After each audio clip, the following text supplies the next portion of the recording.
Assalamualaikum warahmatullahi wabarakatuh. Perkenalkan, kami dari kelompok 1 Manajemen Pendidikan Islam 1B akan menyampaikan materi tentang prinsip-prinsip dan macam-macam manajemen. Yang pertama, latar belakang. Dalam kehidupan sehari-hari, manajemen sangatlah penting dan berperan dalam keberhasilan kita untuk mencapai sebuah tujuan. Pada dasarnya, manajemen adalah kemampuan kita untuk merencanakan, mengorganisasikan, mengarahkan, dan mengawasi agar suatu tujuan yang kita buat dapat tercapai. Baik, langsung saja definisi manajemen. Manajemen adalah seni dan ilmu perencanaan, pengorganisasian, penyusunan, pengarahan, dan pengawasan sumber daya untuk mencapai tujuan yang sudah ditetapkan. Sesungguhnya, manajemen masih sulit didefinisikan, dan memang tidak ada definisi manajemen yang telah diterima secara umum. Ada beberapa definisi lain tentang manajemen, yaitu yang pertama menurut John D. Millett, manajemen adalah proses memimpin dan melancarkan pekerjaan dari orang yang mengorganisasi secara formal untuk mencapai tujuan. Yang kedua, menurut Orway Tart, manajemen merupakan sebuah proses dan perangkat yang mengarahkan dan membimbing kegiatan organisasi untuk mencapai tujuan. Dan yang ketiga, menurut Stoner, manajemen adalah proses perencanaan, pengorganisasian, pengarahan, dan pengawasan usaha-usaha para anggota organisasi dan agar mencapai tujuan organisasi yang telah ditetapkan. Selanjutnya ada prinsip-prinsip manajemen. Menurut Henry Fayol, seorang industrialis asal Prancis, prinsip-prinsip dalam manajemen sebaiknya bersifat lentur dalam arti bahwa perlu dipertimbangkan sesuai dengan kondisi-kondisi khusus dan situasi-situasi yang berubah.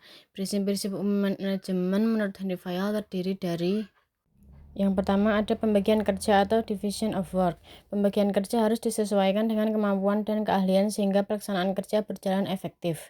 Oleh karena itu, dalam penempatan karyawan harus menggunakan prinsip the right man in the right place. Pembagian kerja harus rasional atau objektif, bukan emosional subjektif yang didasarkan atas dasar like and dislike.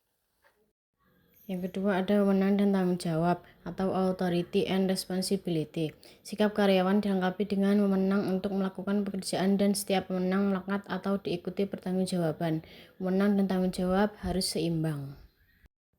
Yang ketiga disiplin. Disiplin merupakan perasaan taat dan patuh terhadap pekerjaan yang menjadi tanggung jawab. Disiplin ini berhubungan erat dengan wewenang. Apabila wewenang tidak berjalan dengan semestinya, maka disiplin akan hilang. Keempat, kesatuan pengarahan atau unity of direction.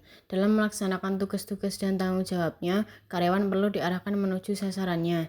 Kesatuan pengarahan bertalian erat dengan pembagian kerja. Kelima, penggajian pegawai. Gaji atau upah bagi karyawan merupakan kompensasi yang menentukan terwujudnya kelancaran dalam bekerja. Karyawan yang diliputi perasaan cemas dan kekurangan akan sulit berkonsentrasi terhadap tugas dan kewajibannya sehingga dapat mengakibatkan ketidaksempurnaan dalam bekerja.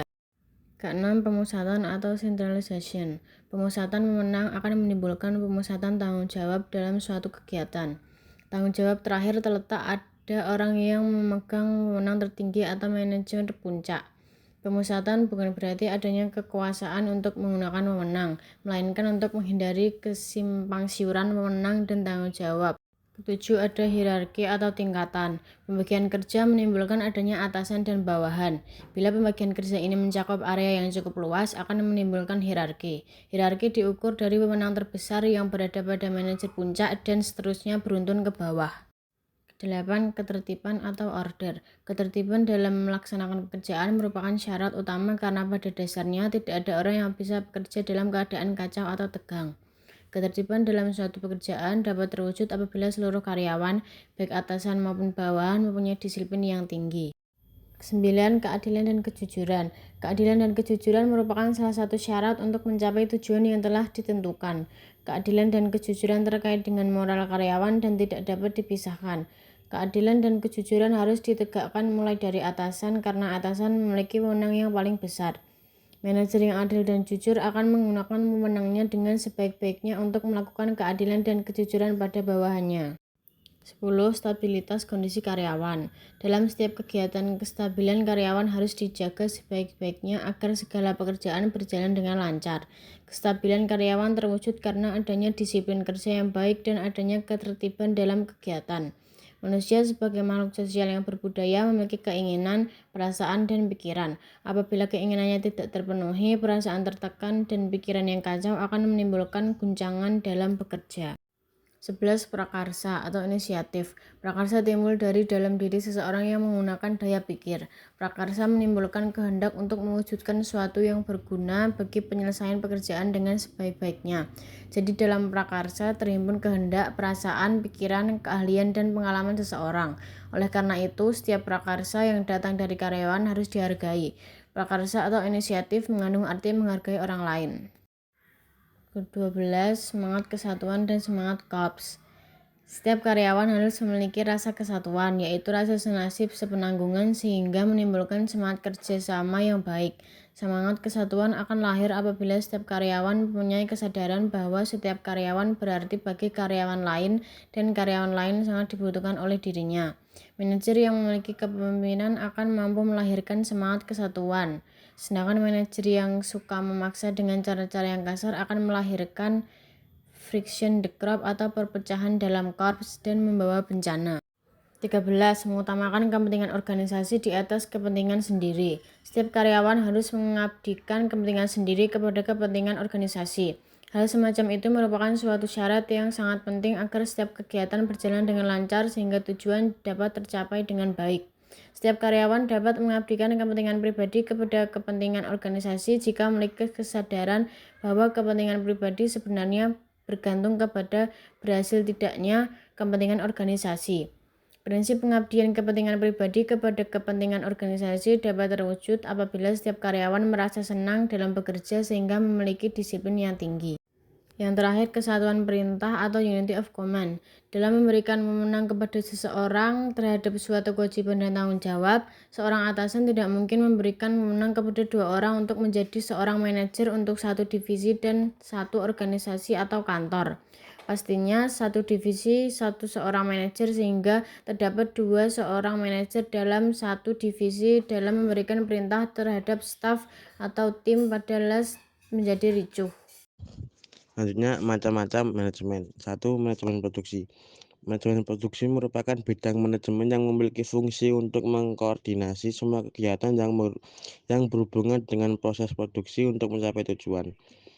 Pihak mengelola kegiatan, pihak manajemen produksi membuat keputusan-keputusan untuk mencapai tujuan agar barang dan jasa yang diproduksi sesuai dengan apa yang direncanakan.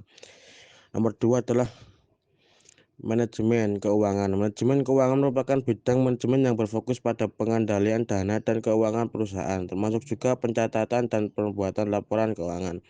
Manajemen keuangan juga dapat dijadikan sebagai kegiatan perencanaan, pemeriksaan, dan penganggaran, pengolahan, dan pencarian, pengendalian, dan juga penyimpanan. Nomor 3, manajemen sumber daya manusia atau SDM.